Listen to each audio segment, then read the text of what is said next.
Hi guys, hi everyone, I'm Hallel and it's my first time that I'm doing a video, a YouTube in English. And actually I don't understand exactly why I'm doing it, but I think maybe 2 weeks ago I was in my bed and I just heard a voice inside me tells me, Hallel, you need to go bigger, to bring your light wider, to be yourself like big time. Just bear or dare, that's the word. Dare to be myself.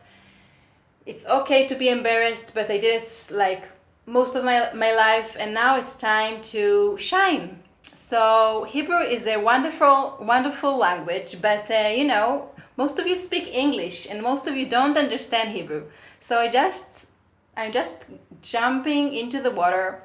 I just jump into the water, and this video I'm going to tell you a little bit. Maybe I'm going to say something about myself, right? I thought that I'm going to tell you about my relationship with English, with this language, which is pretty long. But maybe I'll say a few things about myself. So I'm Hallel, and right now I live in Israel. Maybe it will change soon. And I'm a mother to Sarah, which she is 1.5 years old, and I am married to Jonathan, and we live here in the Galilee in Kiryat Yvon. And what else? It's complicated to say what I do.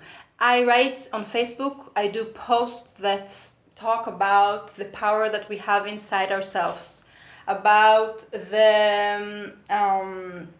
about all kinds of things, about money, about sexuality, about letting ourselves be, just letting ourselves be in this world, right? And live not like aside from ourselves, inside. Because we are here. We are here in this body, in this period of time, and if we are here, I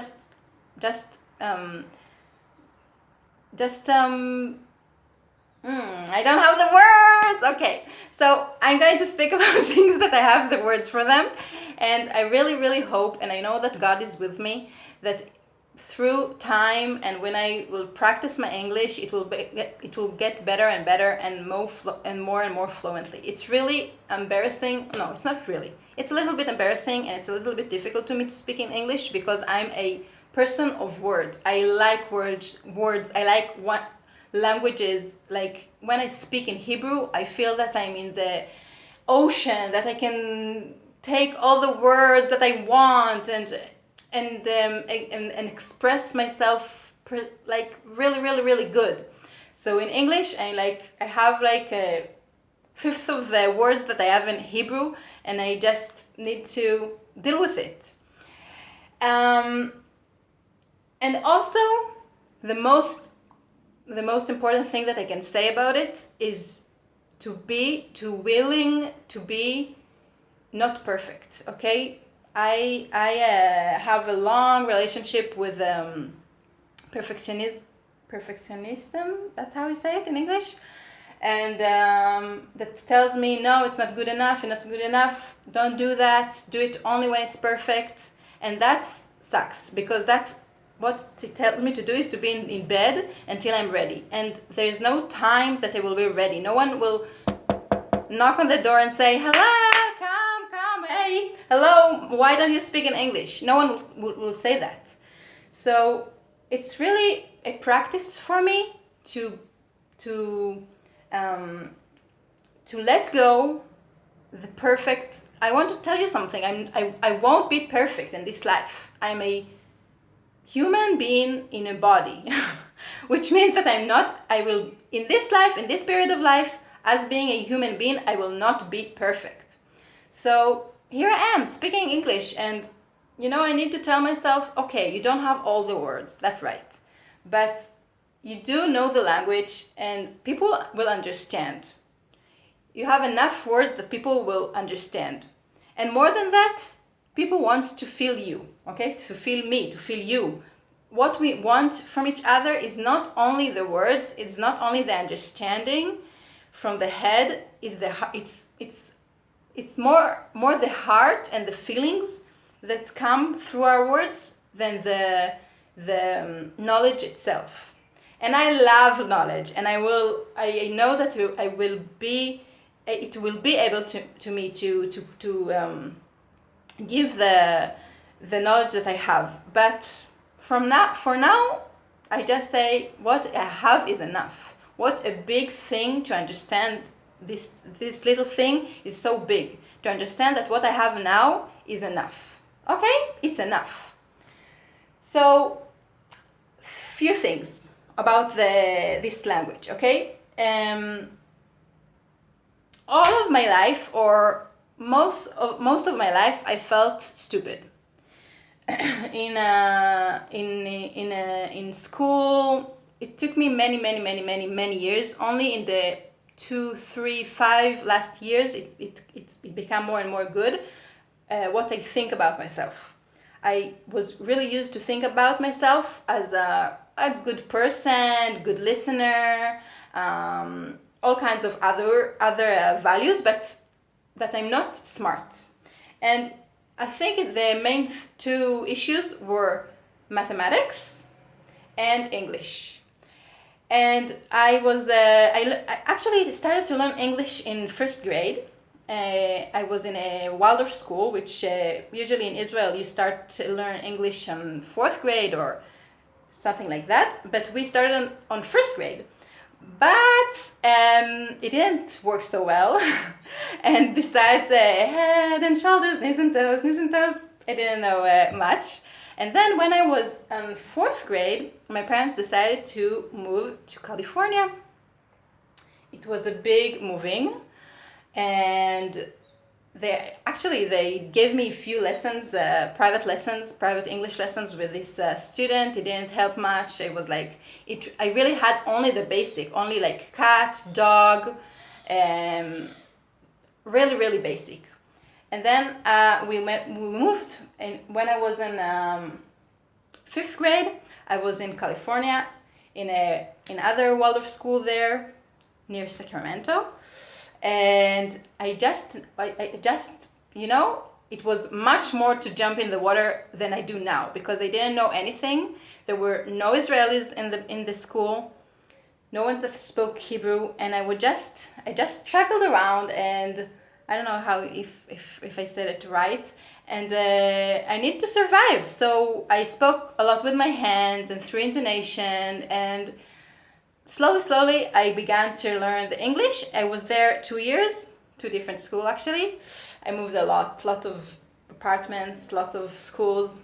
And when I was in 7th grade, we came back to Israel, and I was so happy that now I have the English, and I will come to school, and everyone will see how wonderful English I have.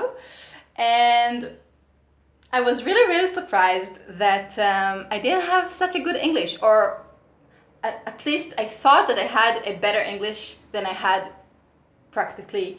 And I really remember the first test that I had in English, and I was like, oh, I'm so good, I understand everything, I write everything.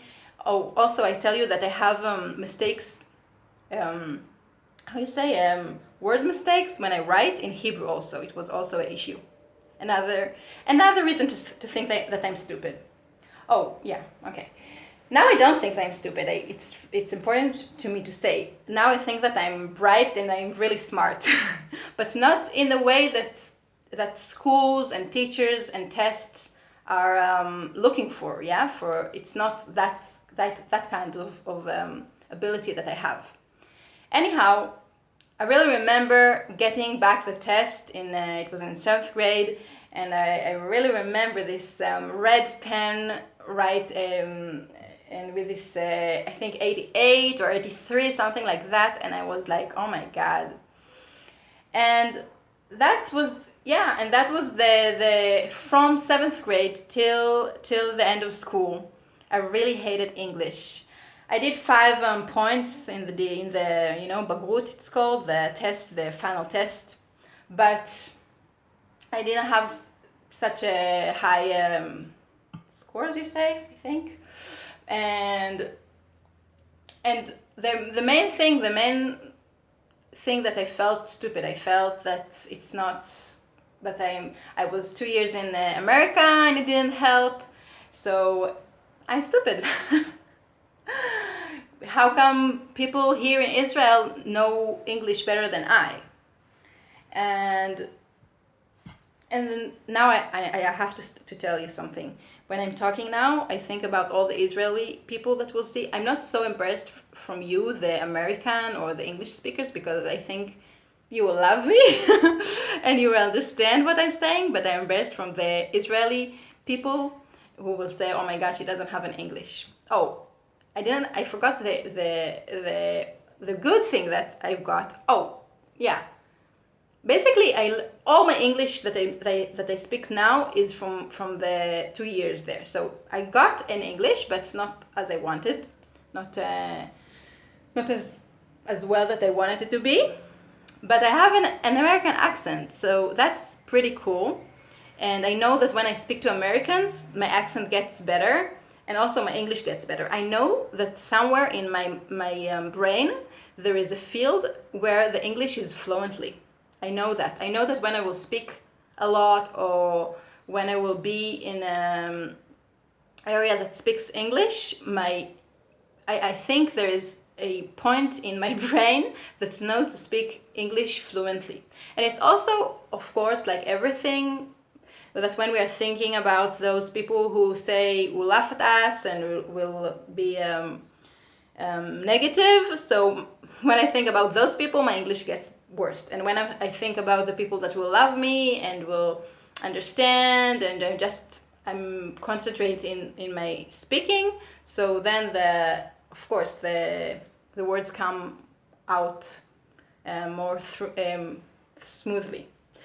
So that was my story with the English, and I don't know. I really don't know how I'm going to speak about the things that I want in English, because they are quite complicated, even in Hebrew.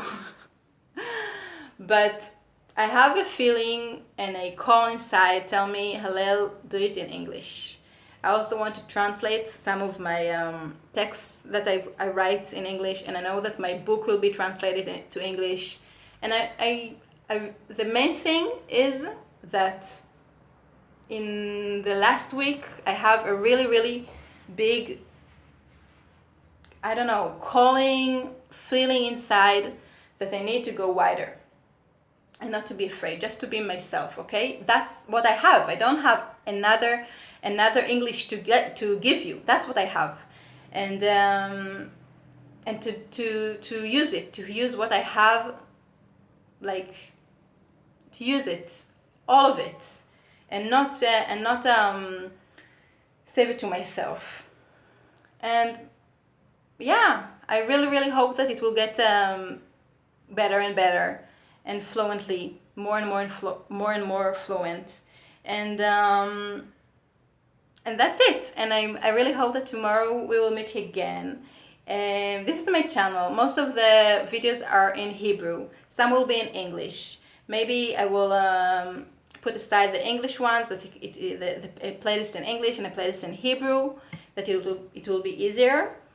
And I really hope to see you soon. If you will like, you're really, really welcome to subscribe to my channel, and I will see you soon. So thank you for listening and listening to my wonderful English. And that's it. Bye.